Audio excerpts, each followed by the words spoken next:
Welcome to On the Bench. I'm your host for this episode, Brendan Sinone. I'm joined by Zach Blostein today. We are happy to have you all here. It is a very special episode of On the Bench. What sort of episode, Zachary? Mailbag. Oh, That was like I was trying to do it like the Jackson. Duval! Yeah, Duval. Duval!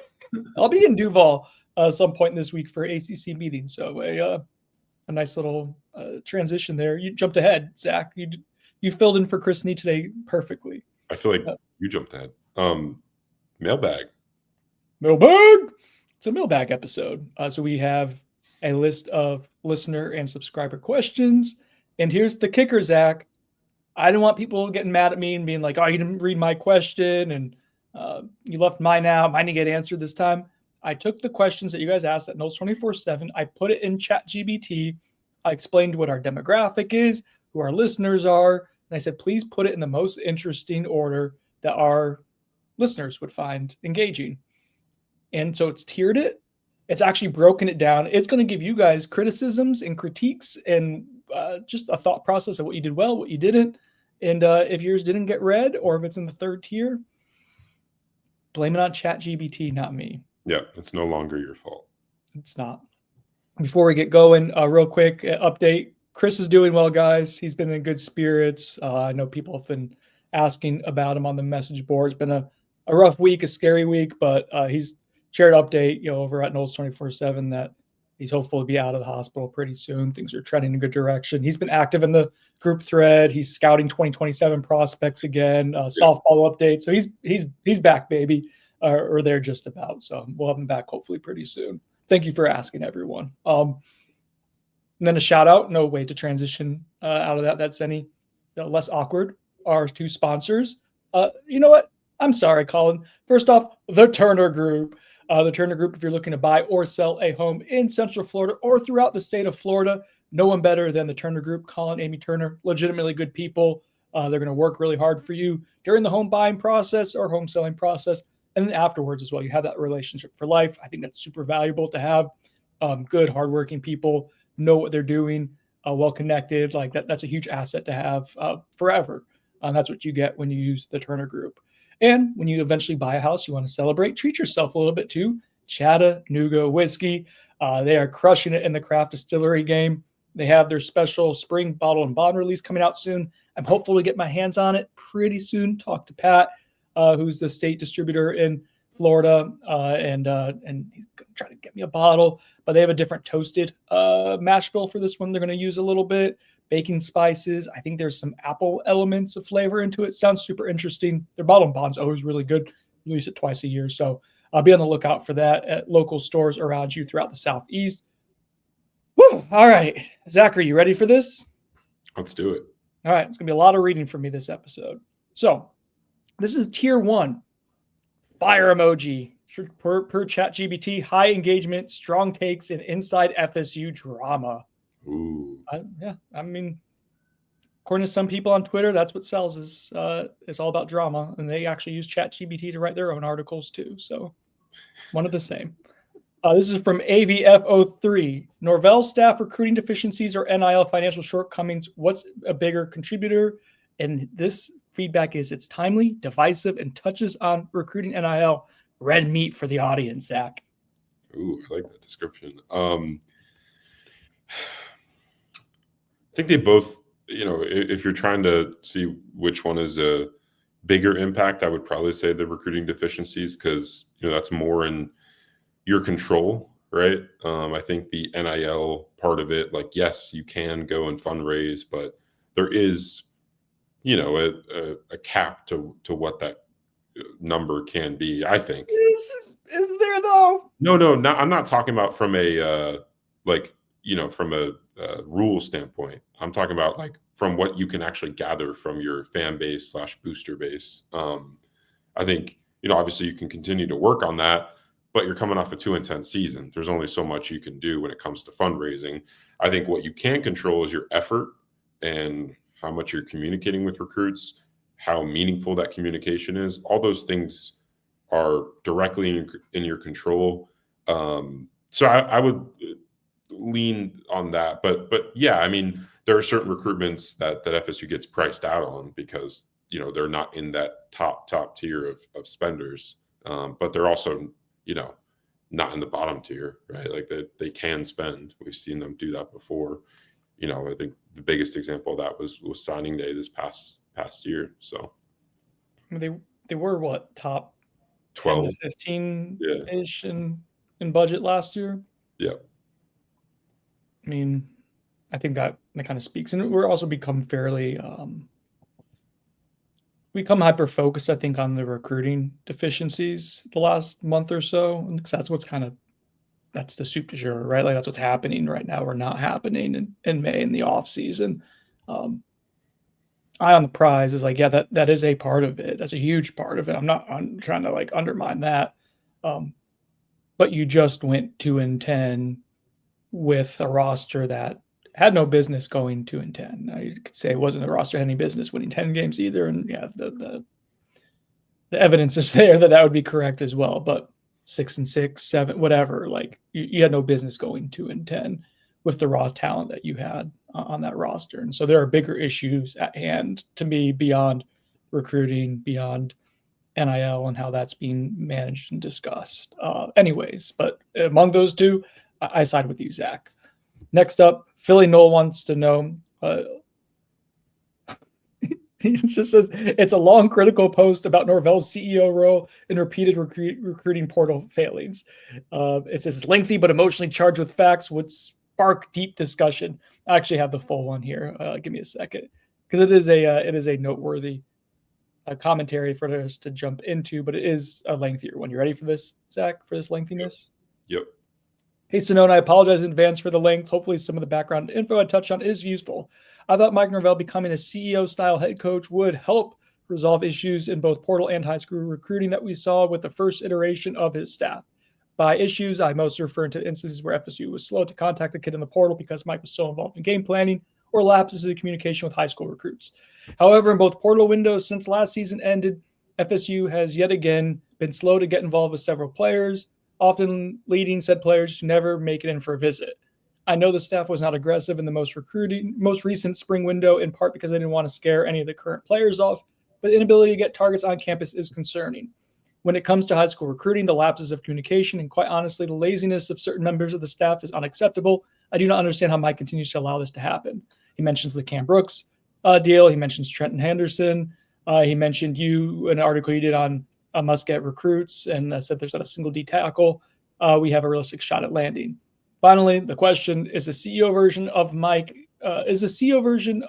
incapable of correcting these issues? What value, if any, is he providing in that role? So yeah. That's loaded. There's a lot there. I will say my very first thought, as you kind of gather yours, Zach, because I didn't have a chance to look at this beforehand, but you probably couldn't tell by the way I read it. I think all those concerns, to some extent or another, and you can argue the depth of them, but I think all those concerns are legitimate. So that's a jumping off point. There's nothing that I saw there that I would push back on aggressively. Yeah, I tend to agree. Yeah, I mean, it's tough to really know what the impact is, honestly, of him being in that role. Like, can you think of anything that has at least noticeably changed within the program with him in that role?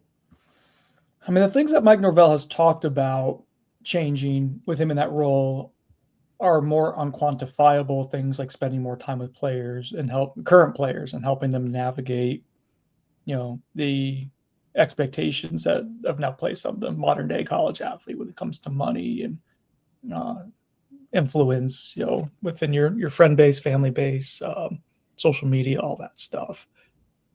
And that's how he's talked about that. He talked about that before the spring started. He talked about it afterwards, and that's something that he's found value in. And to his credit, retention wise, I think they did a good job of keeping guys they wanted to keep this spring portal window. So maybe that's something that we don't quite have a way to quantify right now. But so that's how I would that's what I would say. If we've seen a difference, or if there's something at least we're monitoring, if it's changing, it's that to me, Zach. I though don't. It's tough to make these grand declarations on recruiting in May There's so much more that's going to happen. You have the big wave in June and early July that you'll see those kind of moving day type of scenarios. We get commitments, you get to see really where you stand, who comes in for official visits, that kind of stuff. And obviously you have to play the season out too. So I don't. I'm sorry. I wish I had a better, more thoughtful answer on it. I don't. Some of it's just tough for me to judge right now. Although I think we can rightfully voice concerns about the process, I guess. Yeah.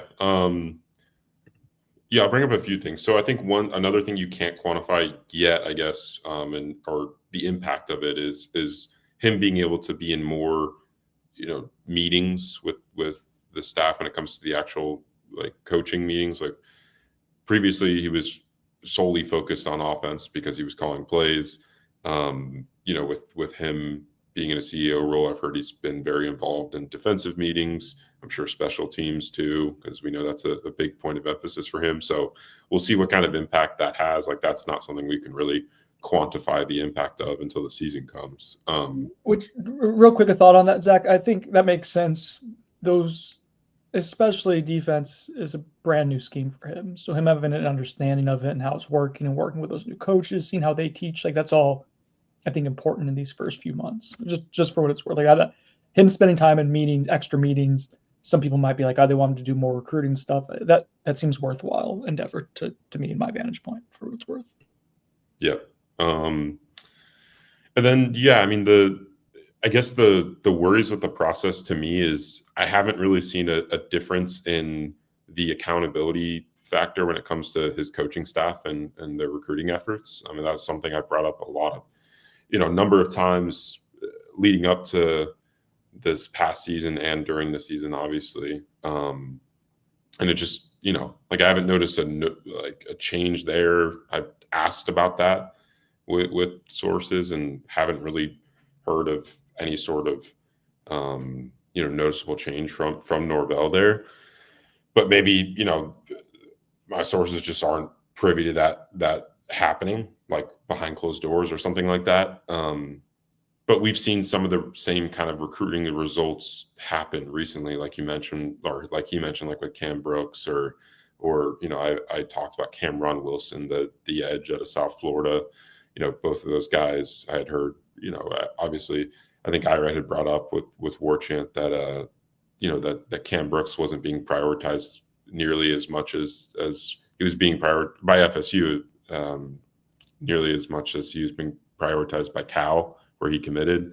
And then, similar deal for FSU with Cameron Wilson, another top edge target for them. So, yeah, I mean, you're seeing those are the tangible kind of results that we can, I guess, latch on to at this point in the off season. But like Brennan said, the true recruiting results will happen once, it's pretty much July is almost a new signing day without actually guys signing on paper. Then, the season's the ultimate test as to whether, what kind of class Florida State will have. So that's when we'll the main judgment of FSU's new staff when it comes to their recruiting chops will be. But, I think with Norvell's impact, I haven't noticed a ton of changes, but I have heard, him being more involved in meetings. And I do think that he's been more involved, like you said, Brendan, in dealing with the players. I think that's been helpful when it comes to like you said, retaining them throughout the spring window. We know some guys were targets for other schools, and you were pretty much able to retain everyone you wanted to. So, yeah, I mean, I think those are a few positive things, at least early on. Next question is from Dark Poot. Is Thomas Castellanos an effective pocket passer or just a chaos merchant? Again, that's not exactly what he asked, but that was the gist of it. ChatGPT's taking some liberties there. And then it says, QB talk always hits. This is a film analysis slant that your listeners will eat up. I dug up some stats on that real quick. Here's two interesting things. So last season, Thomas Castellano had, so we want to talk about his explosiveness as a passer, right? And how much that is in pocket, how much is it out of pocket. Okay, so the stats I dug up, he had 28 explosive plays, 15 yards or more. That was 129th nationally. Not great. 22 of those 28 came inside the pocket. So the 22 inside the pocket deep throws is 128th nationally. Still kind of same, not great. Now here's one thing that is interesting, Zach. When he hit, and it wasn't explosive, throw downfield, it wasn't just like mildly explosive. And this is for everyone. Like all these people that is being filtered in, every single quarterback is considering it's a 15 yards or more completion, right? So everyone's going to have 100% completion rate in this scenario. Everyone's going to be high, like efficiency numbers off the chart. Like the average passer efficiency and this filter is 375. So normally it's like 140 is a good passer rating for an entire season. Thomas Castellanos is first nationally out of every quarterback when he completed a pass 15 yards downfield in terms of the actual results it gained. He averaged 33.6 yards per attempt as a passer when he completed 15 yards or more downfield. So it was an explosive. He has 9 touchdowns, which is pretty impressive given that he only had 28 completions. And his passer rating in total is first national at 488.1. What to make of all that? I mean, I think just off the cuff, and I was researching that while Zach was giving his answer. I think the main takeaway is he doesn't hit a lot of deep shots, but when he does, there's something happening that is leading to that explosiveness, whether it's, that's where we have to probably look at the film, and it's probably going to be worth jumping into. So will you guys eat that up if X's and O's do a film analysis on what happened there? Maybe. But there is this, that's a very skewed to be 129th in actual completions downfield, but then first in passer rating when you actually make those completions. I don't know, Zach, there's something there. Are you saying he's a chaos merchant? ChatGPT is. Okay. Bobby Bowdenball, Buyer Sonone, sponsored by the Turner Group. Does recruiting matter, or will wins fix it? Simple structure, perfect for a Buyer Sonone bit. Debate fuel. Recruiting definitely does matter. I mean, I think this is, there's so much evidence of this when it comes to FSU's recruiting results after, the 2022 and 2023 seasons. Like you needed to capitalize there. They didn't enough. And that in part led to what 2024 was. So it definitely does matter. Winning does help a ton when it comes to recruiting. But I mean, you got to be able to have your recruiting operation in order for when you do win. I think this fan base and, this staff knows that better than, or should know that better than anyone, considering, what the past 2, seasons have been for them when it comes to just the fall off, I guess. All right. So I'm going to go full context here. Maybe I'll stop doing the ChatGPT thing because I don't know if it's doing a good job of actually providing the full context for these. Just goes to show you can't trust a robot yet to do our jobs yet. Buyer Sonone, recruiting doesn't matter right now. See, there's some nuance here. Either we win 8 games and we get a recruiting bump later this year, or we win 6 games, or Norvell is a lame duck going into next year. So that's kind of there's a little bit more peppered into that, Zach. And I know I've said before, like, the recruiting stuff, like, I can't get into it. And I still stand by that to an extent. But what I'll say, I want your thoughts on this. Like, let's say Mike does win 6 games or 7 games, enough to where you may not be able to get him fired, right? Like, that may not be enough to push him out. But it wouldn't make you feel good still. It wouldn't make you feel like you're doing what you need to be doing at Florida State. But the investment in recruiting at the prep ranks continues to ascend. And that's like weird that you had a lowly ranked class last year, but you probably were as aggressive as you've ever been. I don't know about a pure like dollar standpoint, but probably in a, how you were approaching the market, aggressiveness standpoint. And if you disagree with that, let me know, Zach. But like, if you're able to continue that, and let's say your freshmen play well this year, maybe Kevin Sperry has to start a game late in the season and looks good. Like, I think that matters. Like, if you have something to sell, it's like the DJ Lagway at UF. Plus, they finished well last year too. But if you have something to sell for the future, I think that matters to an extent. So that's where I would provide some nuance in that Buyer Sonone. Yeah, there's plenty of nuance. I mean, obviously, if they go and have another season like 2024 and 2025, recruiting right now does not matter. But if Norvell is going to make it through this season and the future, you need like my biggest thing with people that try to disregard recruiting, or at least the process right now, rather than the results. Like, I'm more focused on the process, right? If it does work and you do win 7+ games this year, let's say they win 8, 9, which is probably on the high end of our expectations, but like that would indicate that he's got it back on track, most likely, right? And you probably have some decent recruiting results with that.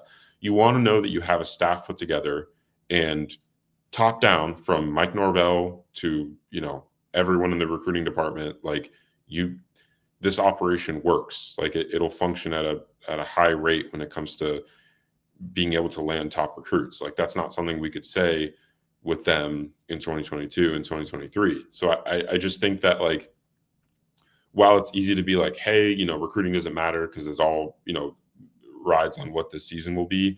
Yes, right? Like, if things go super poorly, none of what's happening now will really matter that much, because we'll be dealing with a new, coach probably. But I think if it does work, like, that's when you need to care about some of the results that are happening now, right? Like which recruits they're landing, but also, is this working, right? Are these new staff hires recruiting at a high enough level for you to sustain success? That was the issue before, right? That you found success, but you weren't able to sustain it. You need to be able to know, if you do find success in 2025, that you can sustain it by recruiting the high school ranks at a higher clip than you did. So that's my point, and that's kind of where my head is at with looking towards the future, and whether to care about recruiting now or not. Like, yes, the immediate results might not be super worth tracking. I understand that from a fan perspective, 100%, especially with the portal and all of that. But I'm more focused on the process, whether their operation is functioning at a better rate than it once was. Because I think that's ultimately what matters most, if they do, find a way to win a good amount in this season. Let's move on here. Team-related questions from PC Seminole. Pick 5 players to stay healthy and play at their full potential. ChatGPT says this is an instant crowd pleaser. All right. So the way I view this is like kind of be like, who's going to be our most important players, because they're going to be important to play well. You need them to hit their potential. They need to stay healthy. So let's just go back and forth. We don't have to do 10 combined. Let's just, I do one, you do one, or you do one, then I'll do one, and then that'll be 5 combined. Okay. I'll go Deuce Robinson. Okay. I'll go Daryl Jackson. I'll go Luke Pettibon. Ooh, okay. I mean, this one's easy. Tommy Castellanos, probably your quarterback, too. That might matter. So this final one, can I bid someone and you let me know whether you think that this is worth it? Yeah. So we're talking about healthy and full potential. Usman Kroma. Like, I think a true freshman, if he's what you think he could be, that has potential to be a game changer for you. I could see that. I might go one of the tackles, like Pettis, Micah Pettis. Pettis was one too. Damn it. Yeah, Micah Pettis, or like a James Williams type, because he's your true, top end pass rusher. Like, yeah, I could see. You screwed up by putting Pettibon in there. Is snapping important to you? Dude, you got me. I can't argue that.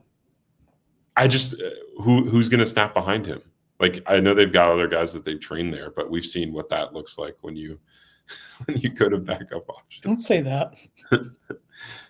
I don't know. Your fan walked in that room and was like, damn it, we're recruiting 30 friggin' centers right now. I don't care. Scholarship limits be damned. Yeah. 30 centers now. We're getting this. Sandman Thomas coming on campus here soon. Today, maybe? Is it today they're enrolling? Yeah, I think it's this week. Yeah. My thing with Pettibon, he just feels like he's important to the team's overall success because of how he was talked about as kind of a leader early on, like in winter conditioning and into spring ball. So that's why I think like him staying healthy and being around and being kind of a leader from the center point of that offense, like I think that's pretty important. Yeah, and he's had some injury issues in the past Yeah. too. And you give it, that's fair. I think the top 10 is actually pretty like tiered together when we do the most Do a important. story on that. We're gonna do we're a 40 most important player list. I'm saying you should do a story on the 10 players that need to be healthy for FSU to reach its That would maximum. probably, you know what? That would, I mean, it's basically, but yeah, sure. It would do well. It would do well, and it's stupid. We're in list season, baby. I had someone ask the other day, like, what's the point? We did a ranking the tier of the transfers. What's the point of the story? I'm like, it's May, guys. What do you want from me? Yeah. No, I wrote a story today about FSU's top ranked recruits of all time, and everyone's just saying, "Oh, it's a slow news week." It's What May. else is going on? Spring ball is over. June official visits haven't started. Like, what do you want us to talk about? You know what? They're engaged and they care, Zach, and that's what matters. Instant crowd pleaser. Spoiled by 2013, which is a great username, asked, does the LSU win in 2022 show Norvell can prep for Alabama in 2025?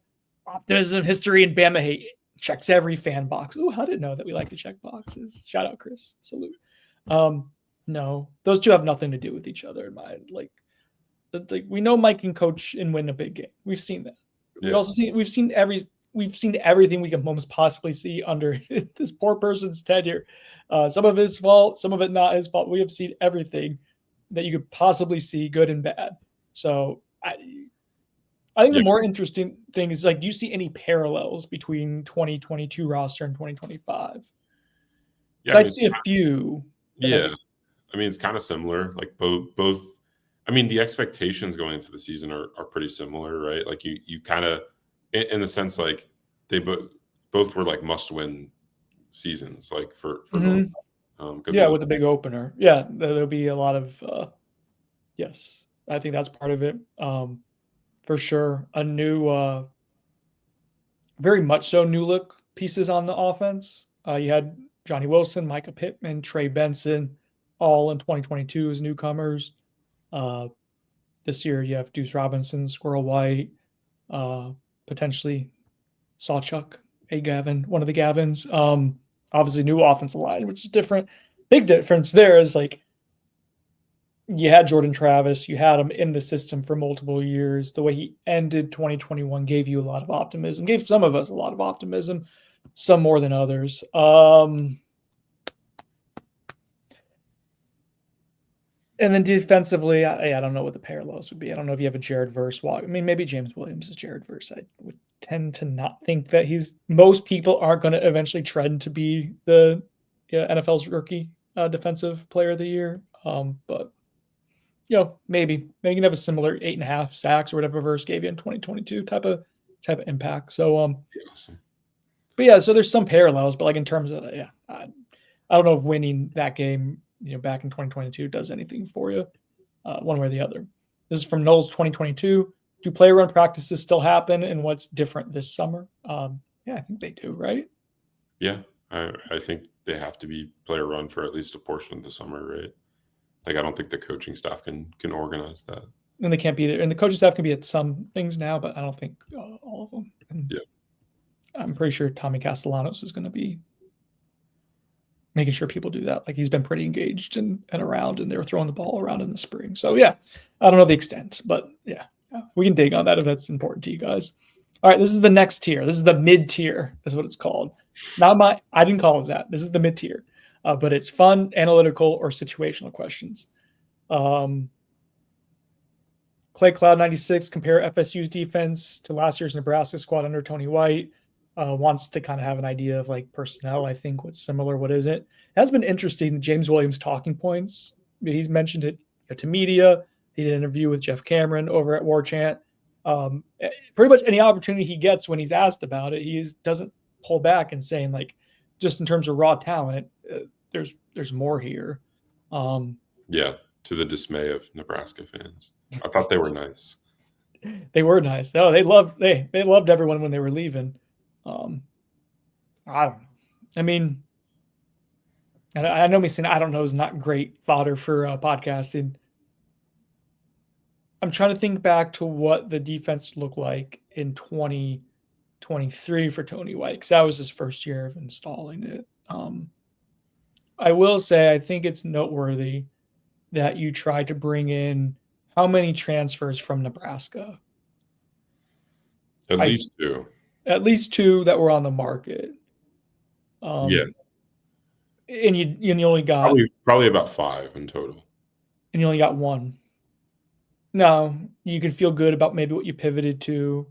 But again, if we're kind of sticking to the theme of actions speak louder than results or words, I find that to be noteworthy. I guess that might be indicative of exactly where you're at, is that you don't have quite the talent level that Nebraska had last year. It was a good it was a good defense last year. I forget what it ranked in the adjusted metrics, but it was probably a top 25-ish defense. So, from at least a floor perspective, you may not have that.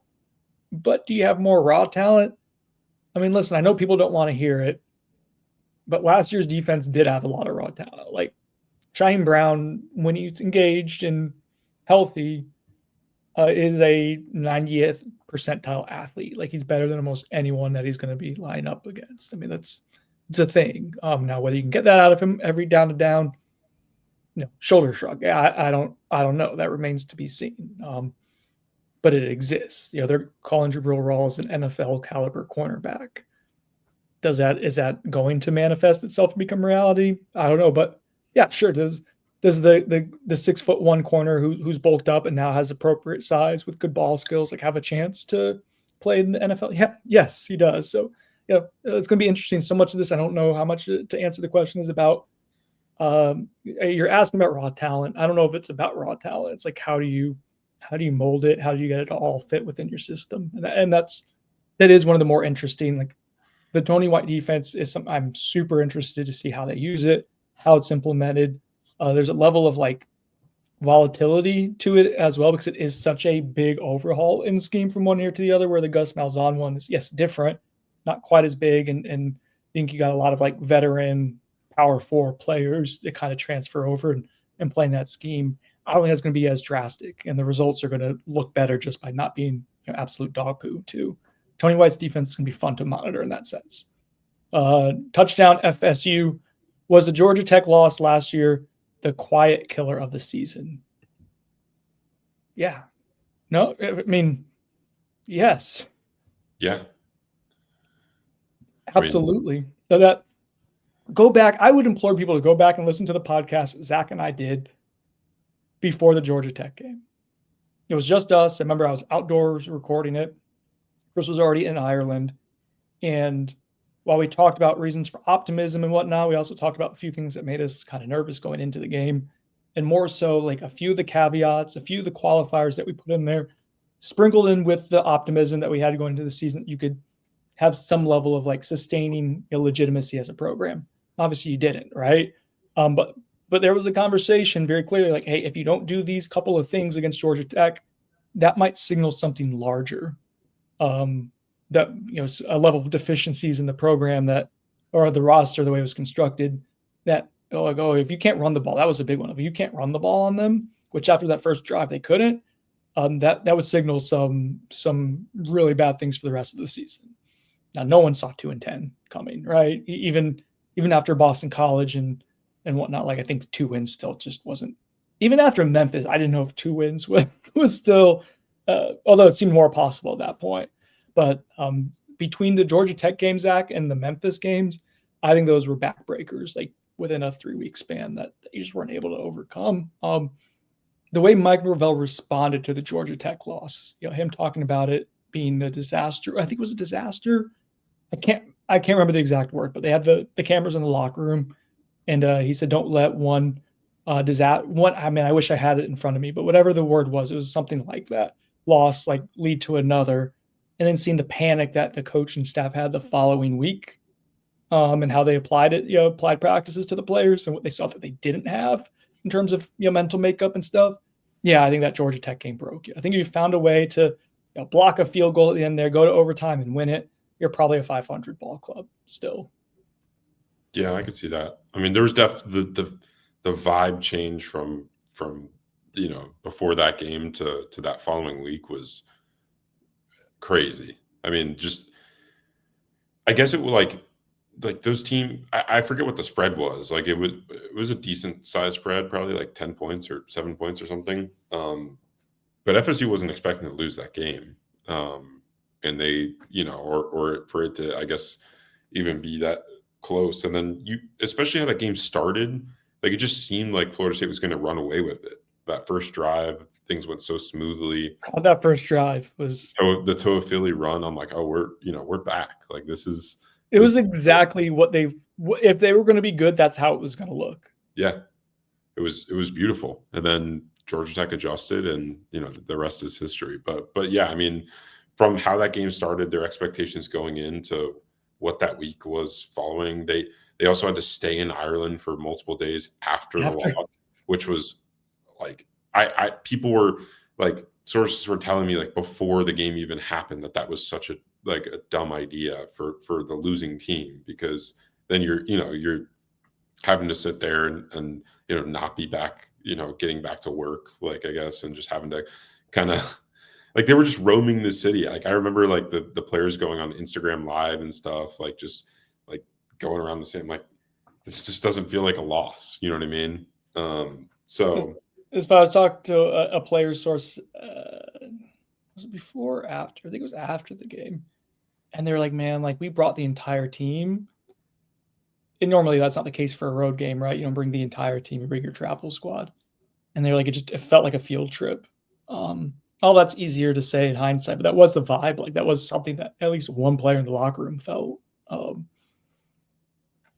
Hindsight being 2020, I don't think anyone expected that to happen. Florida State certainly didn't seem like they did the way they planned the trip and whatnot. But yeah, that game was deflating in a variety of ways that are hard to really quantify, other than saying like, yeah, like the team that, I mean, if you lined up the team that played against Florida at the end of the season versus the team that was a neutral site team that Florida State beats, like the day one Florida State team beats the day 120 Florida State team probably by 20 points, I think. Yeah. They were just so lost by then. Yeah. Obviously we'll never know, but that's why it's good fodder. Isn't that right, ChatGPT? Michael 15322. It's a very original name there. What are some of your funniest memories from Noles 24/7 crew content from this sub? You mentioned the Tavian Wallace commitment ceremony had me in tears, and I'm wondering what was like from y'all as admins of the forum. Were you crying during the Tavian Wallace commitment ceremony? I was surprised. I was not crying, but be sure. Definitely surprised. Randy Shannon did it again. I was ready to sing his praises. Oh, you were? He had you. Yeah. They just did. Funniest. I thought Falk on the Road was hilarious. I know that didn't go over well with everyone, but I hated that podcast. You loved it. You said you really liked it. Zach does this, guys. Zach will say, "Oh, I really liked it." And I'll post something, and people will be like, "Well, I didn't say the subscribers would like it." Yeah, I mean, you're asking me what I think of it, not what the subscribers. Yeah, but I think that's kind of I get it. Yeah. I mean, I like the Falk on the Road, but I think acknowledge that it might not be for everyone. Sometimes you take a big hack, sometimes you miss. Newberg dropping after the Clemson game in 2021, and Chris and I were driving back from Clemson. We're entering I think we're just getting onto the highway, and we're recording the podcast in the car. And Josh is hosting the instant at that point. And he finally goes, this is the game where multiple times they had like 2 punt returners back there, and they still couldn't field the punt, which has been an ongoing problem for years now. And the fact that unless they get a transfer who can return punts, apparently they just can't develop a punt returner. It's just not a thing that happens here under this regime. Whatever. Anyways, I digress. It's going to start getting snarky, but it is a problem. And Josh goes, special teams. And he drops an F-bomb. And I thought that was a good one. Josh is like a genuine, like, did not have another word for what was happening. So that was a good one. Nee sometimes comes off the top rope with stuff like in the group chat or whatever. He just kind of like lays low and then gets his moment, and it's just freaking haymaker. I remember like after the 2024 early signing period, and it was a bloodbath for FSU. Like you didn't get Jeremiah Smith, you didn't get LJ McCray, you just went whiff and whiff and whiff. Yeah, all of them. KJ Ball, all of it. It was a brutal. And we're covering, and we're there after the press conference with Mike Norvell and the Knowles 24/7 group. I think it was the only one. It was like Dane, Brett, Chris, and I were left, and we're writing in the workroom afterwards. And Miami had a stellar day. And Chris just goes, "Well, guys," he's like, "we fought a good battle there." He's like, "but they won the war." It's just so matter of fact about it. And that was from the us voicing that we didn't like the way the Mario Cristobal was using their resources to dictate narratives, and just us voicing that it was probably not an appropriate way to go about things. But anyways, I thought Chris was funny with that. I'm trying to think of what else might be funny behind it. Have you thought of anything while I've been rambling? No, clearly. All right, that's fine. Moving on. No, that's good. Listening to those stories, I hadn't heard both of those before. So, Kyle 1229, is Norvell a good fit at FSU 5+ years? I mean, the good's been really good, and I guess what would make him, like, are you talking about culturally, I guess, like personality wise, like he's a good representative for he's a good figure in Tallahassee in that sense. He's not embarrassing you. Would I like a little bit more like public kind of piss and vinegar from him? Is that right? I don't know what else. Like, yeah, I think so sometimes, because that's his personality. And I think sometimes he's very cautious to not have bad PR moments, but then they still have bad PR moments. It's like, just be authentic. The person who you are when the camera isn't rolling, to me, is like really engaging and can be a little like sharp edge sometimes, but that may not be a bad thing. So, I mean, that's one thing I could say, like, and that kind of fits the idea of being kind of FSU feels like where it currently is in college football's landscape. Underdog's not going to be received well, but like you're not operating with the budget that most of your like teams in your recruiting footprint are outside of a couple, right? You're not in the Big Ten or the SEC. We know what the financial gap is there. So, be a little salty, I think might be kind of like, if that's what you're referring to with fit. But generally, no, I mean, I think he's a good, I think it's fine. Just you can't have the lows that you've had. I mean, that's the main thing. Anything to add to that, Zach? Yeah, I think from a personality standpoint, everything you mentioned, like he's a great fit for the city of Tallahassee. I mean, my point's always going to be about recruiting, not to beat a dead horse, but yeah, if he figures that out, I would, it'd be kind of the last thing that he needs. Where do you think that comes from, Zach? The idiom, beat a dead horse. I know what it means. I have no idea. Maybe like I don't know, back in the Western, I don't know, like Red Dead Redemption kind of vibes. All right. The idiom beating a dead horse originated back in the mid-19th century, referring to the pointless act of flogging a dead horse. At the time, it was common belief that beating a horse could make them go faster, but flogging a dead horse would clearly have no effect. The expression is now used to describe. Okay, so now we know. You're welcome. Thank you.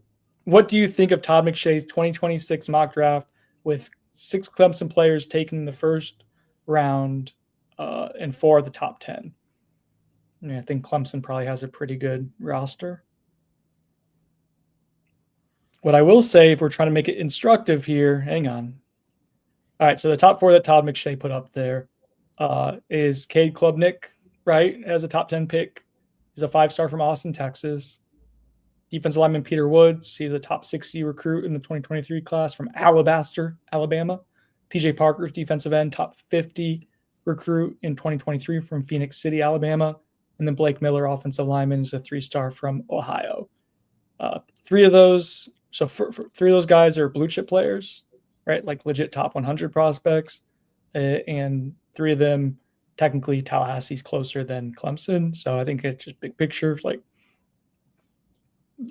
there was someone on the board who was defending FSU's recruiting versus Clemson at the high school level and saying they were similar. And I was like, man, the big difference is Clemson gets blue chip players. I think that's and then those guys usually hit more at the higher rate. Clemson's not ranked usually as high because they don't take a large, like they don't load up on players, but their blue chip ratio is high, like you said, and they're landing a number of the top players in the country. All right, so Sunday Gold here has what I thought is an interesting thought process question. ChatGPT does as well, calls it intriguing hindsight and thought experiment. Hindsight question: we were a top 5 recruiting going into snub weekend in 2023.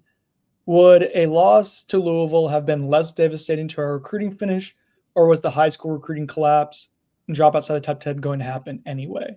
I think it's a matter of the perception of what the snub did to you potentially.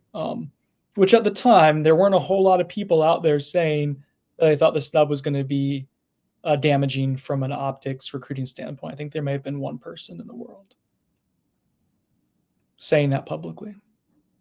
Who was that person, Zach? You just want to keep patting yourself on the back? I mean, I just want to be acknowledged for being right far more often than being wrong. And if people can't handle that, that seems like a personal issue, a vendetta against me that I will not forget anytime soon. I don't know. I mean, I think it was going to happen anyway. The recruiting results of that signing day. I just like the things were unfolding, within all those recruitments that went south for weeks ahead of the snub actually happening. I'm sure it didn't help, but I'm sure a loss in the ACC championship game wouldn't have helped either. I mean, it probably wouldn't have been as dramatic as of a negative for you, but yeah, I mean, I don't buy that it would have drastically changed the results of that signing day and that signing class. What if the snub didn't happen? Let's say you make it in, you limp into the playoff, and you lose by 15. I think that could have changed some of those recruitments. I do too. But we'll never know. Yeah. But yeah, I mean, I do think that you win probably one or two of those recruitments if you make it to the playoffs. Let's see. So that one's kind of similar. All right, this is the lower tier as we kind of wrap this up here. I'm going to try to get to as many as we can. Sorry, guys. Niche, silly, or less potent questions is how ChatGPT describes it. And it has the guy going like this emoji next to it, too. Don't blame me. This is from Newton Knoll. Why does Cam Davis transfer, and where does he rank in Norvell bust? Oh, boy. Negative tone and speculation equals more risky content-wise. I mean, we don't know that Cam Davis is going to transfer first off. I will say it doesn't seem to be trending in a way where he seems to be imminently in the plans, right? They went and they took Gavin Sawchuk in the transfer portal. They didn't really mention Cam Davis very much this spring. I think that's because he didn't do a ton to impress them, frankly. So, but he's allowed to do something about it too. Like just because it hasn't happened, he's only going into year 2. And yeah, you took him because you thought he was a high floor running back. I did too. But if that hasn't developed, I do imagine if he doesn't see an increase in playing time this year, like you're gonna have to do evaluating from both parties. Or if he sees a step back in playing time potentially, because he was getting a decent amount of carries last year too, when he was healthy. But where would he rank in Norvell bust? I mean, this is us beating the dead horse, but like, I think it's like, what do you think, Zach? I think it's legitimately worth us going and looking at how blue chip prospects have done. Like I might do that this week. Yeah. How they've done under Mike Norvell. I think that's an instructive exercise, even if the results may be kind of and give you some negative like talking points, because I do think it's instructive and important to talk about. I do. Yeah, I mean, Cam Davis, I guess like from a positional standpoint, like I probably wouldn't put him super high just because he plays running back, and I feel like you can kind of get away with not landing maybe a number of blue chip recruits at that position specifically. Like I do think that you can you want to find a difference maker, and it's kind of what they they prioritized last signing day with flipping Usman Chroma. But yeah, I mean, I don't know where he ranks amongst all of the blue chips that haven't worked out, but there've been a number of them to this point, I think. He would be one of the more like Hakeem Williams, I think, is kind of the poster child right now. Yeah. Of it. Well, he is the highest ranked that they've ever signed.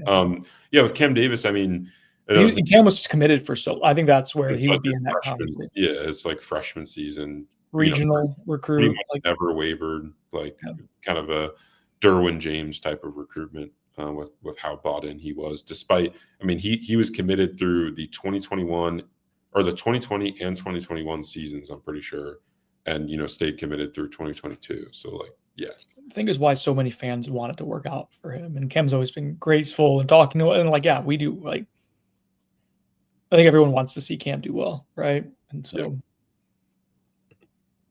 Rude Boy 80. When will CC Daddy get a mod badge or run scouting for Florida State? Mod badge, I don't know. You guys kind of freak out sometimes with the mod badges. If you don't like a comment that someone with a mod badge has, then you take that at a higher rate, which, there's a lot to it. Maybe a free subscription we can work out. He does an awful lot for us.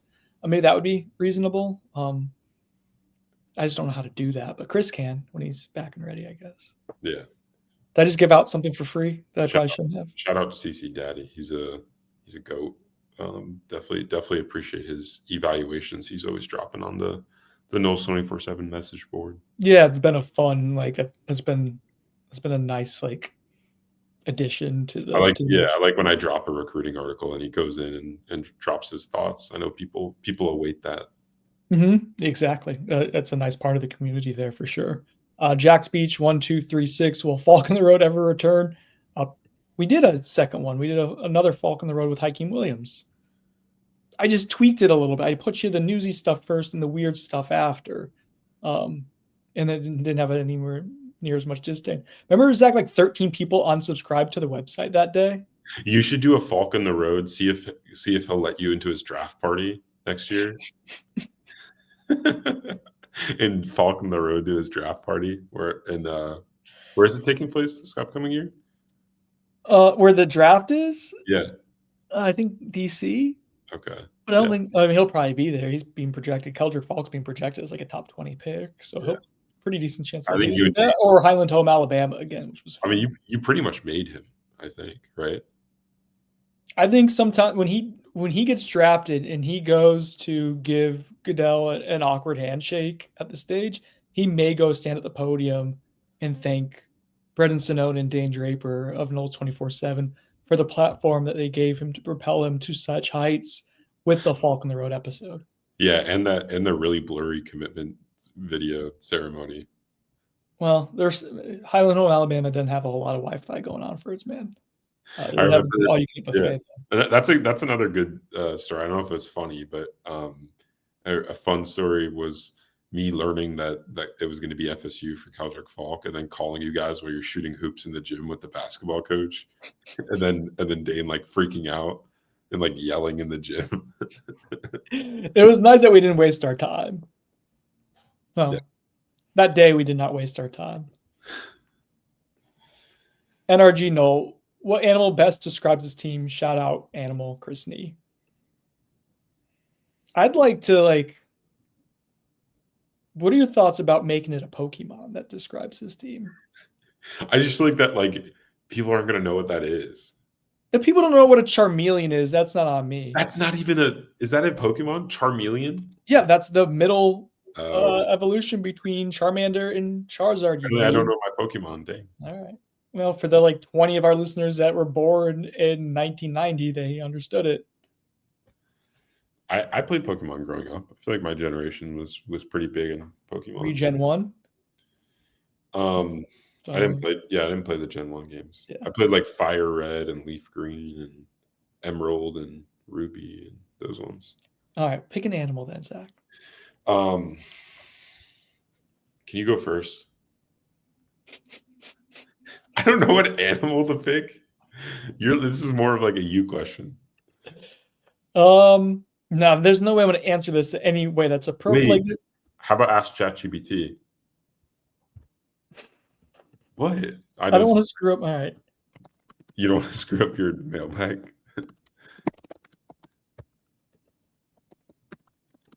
What animal would FSU in 2025 be? The Seminoles are coming off a. No, don't say that. Okay. I'll just ask. I want to give it. It does better when you give it context. They're not coming off the best season. They'd be a Panther, not just for the Florida time, but for the no. Okay. Yeah. All right. This is no Panthers though. They tied it up. We're off the rails. We'll see what happens when we get to the 50-minute mark. That's a very creative question. I appreciate the question, but I have no idea what animal would be. I wish you would send that to me before so I could think of it. We can always circle back around. You know what? Before we log off, we'll have one for you guys. Osceola 239 asks, could you ride Renegade and plant the spear if you had to? No, I couldn't. I definitely can't. You can't? I definitely can't. Cannot. Sorry. Who among the Knowles 24/7 group you think Trey probably would seem like he'd probably be the best, like under pressure? Yeah, I feel like he's like built for that kind of moment. Dane maybe depends. Like he'd either nail it or have the most disastrous. I feel like you get too nervous, like with all the crowd and stuff watching him and stuff. I could see Chris just like kind of like he gets skittish around dogs. I don't know how he's gonna do around horses. Really? Yeah, a little bit. But like I could see him just like matter-of-factly riding out Renegade and being like all that, like it jumping around and being all scared of fireworks. Like he's not going to tolerate that. And it may feel, horses feel energy at a high level. They're a little flighty. I feel like Chris would nail it, but he wouldn't do like the raise up thing in the middle of the field. Like he would just plant the spear. He would get off the horse and then plant the spear himself. I'd like to see AB do it. I think would be fun. Let's see. Busy or no? Why do fans act like we didn't go 2-10 before? No, that's not what this question. See, ChatGPT. Why do you think a chunk of our fans just realized we went 2-10 and now have to win again to be relevant? There is an interesting a delay. I think I don't know about most, right? But I do think there is a as you were going through it, it was just so brutal each week, and it was like a new low each week that it was hard to kind of. There was so little context for what was happening, both in terms of what you were expecting. Like, it wasn't like you went into it, they're going to have a big setback this year. You didn't think that was going to be to that extent. No one did. And even if you thought they were going to have a sizable step back, if you were in that rare group of people who did, no one thought that was going to happen. No one. There's not one person. So, it may just have taken a little while to kind of settle in. It's the most have you gotten, Zach, more angry as it progresses, like someone who cares about the program, or did you feel it all in real time? How have you digested 2 wins now that we're 4 or 5 months past the season ending? I feel like I've just been numb to everything. I think a lot of people were. Yeah. But now some people are starting to feel it again. Yeah, I guess you're still for numb. me. Yeah, I still haven't I don't know. It definitely I definitely felt the impact of it during the course of the season. But I think after the SMU game was kind of where I checked out.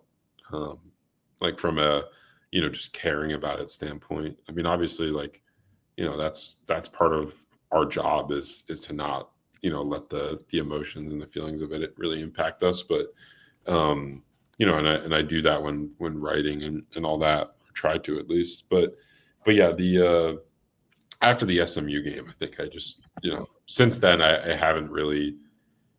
I'm sure it'll kick back in once this upcoming season starts. But I was actually thinking about that this week. I'm like, I started at FSU, as a huge FSU fan growing up. When I was a teenager, and then it went to school there and was a fan. But yeah, I mean.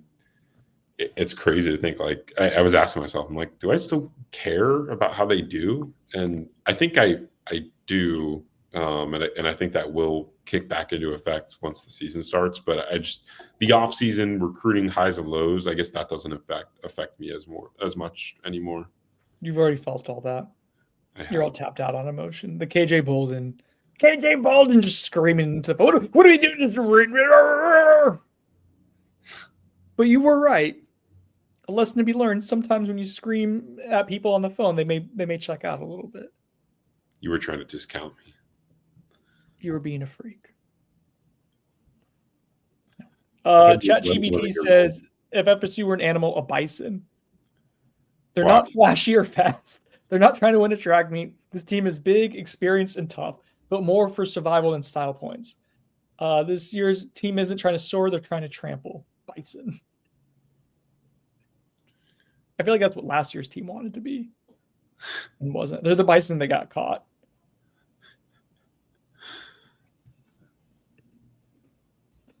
Can Zach bulked up from Italy play defensive tackle for pot roast?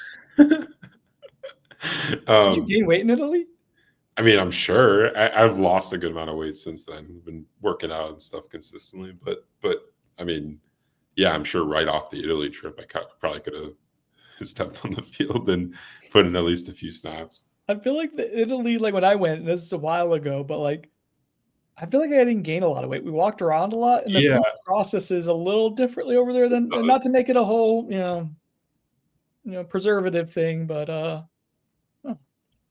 it definitely does. No, I didn't think I gained a ton of weight, but yeah, I mean, the walking around, like we were walking like 6-7 miles a day. Italians look a lot healthier per person than Americans. We were in the Amalfi Coast. We were at the city Positano, I think it's called, and careful. We were walking up this like huge like staircase just all the way up to the top of the city, and this American tourist was like next to us. He's like, "Man, this is why none of the Italians are fat." T Boston 99. Oh, this was a more in-depth one, so let me go find it. How bad was the line last year? Oh, sorry. We know the answer to that one. With how bad the line was last year and not getting to truly evaluate the line in the scrimmage that you got to see in the spring, do you think that some of the criticism of running back room was unfair and continues to be unfair? This feels a little leading. First off, if we're like, how do I say this without sounding condescending? Damn it. I'm not off to a good start.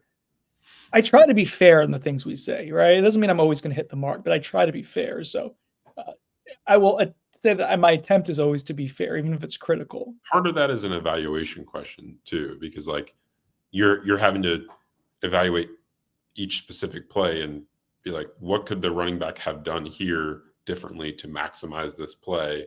Or, how were they so severely limited by the offensive line's mishaps that they weren't able to do anything? So, yeah, I mean, I don't think it's like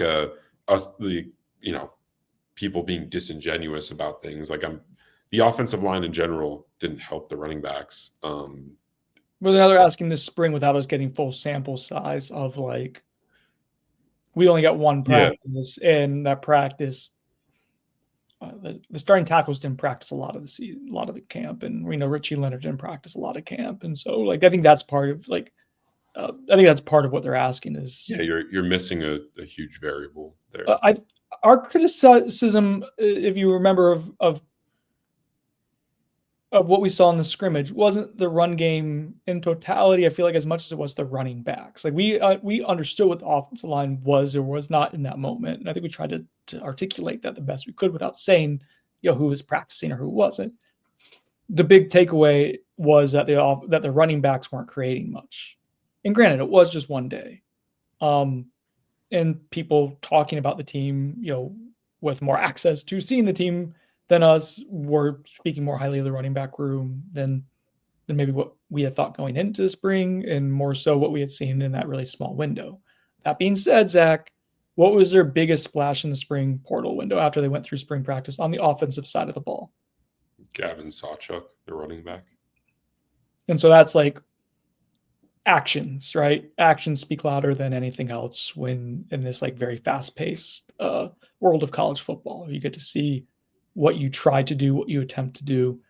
They made running back a priority in the spring window. And I think that's kind of was an indictment to an extent on what they had at running back, even with Usman Kroma coming in. Does that make sense? Yeah. NYC 092, should Yak get more blame for the high school recruiting issues? He went on to mention that he's a recruiting coordinator. I will say that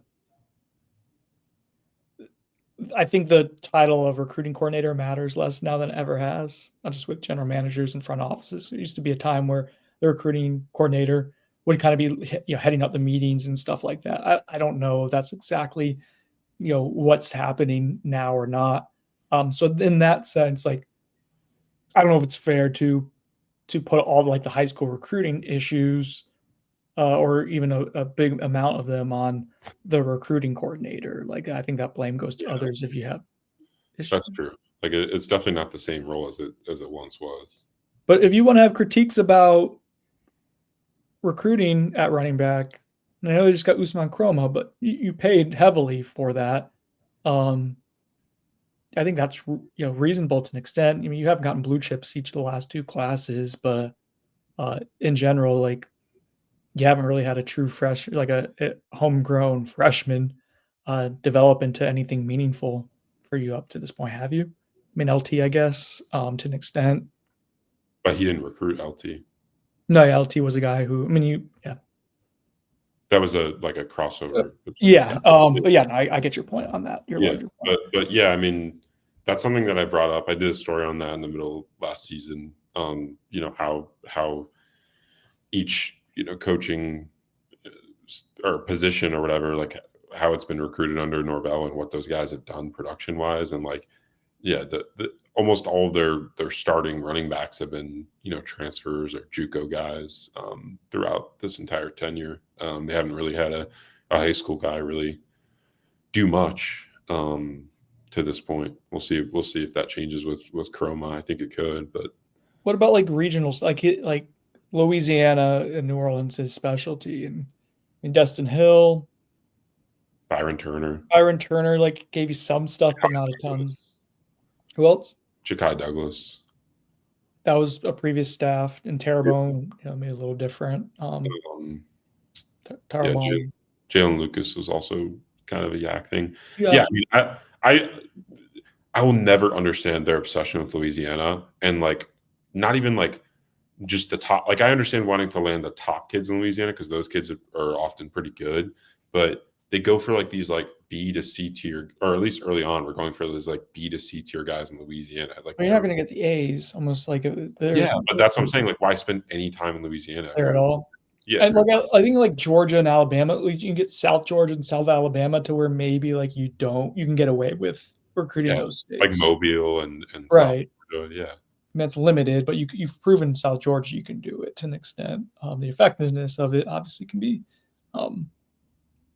discussed, but yeah, I mean, that's at this point we're 6 years in. I think you can make an argument that Louisiana hasn't been super fruitful for them as collectively, especially New Orleans. I think they should only recruit defensive linemen out of Alabama and Mississippi. Okay, you're saying that sarcastically?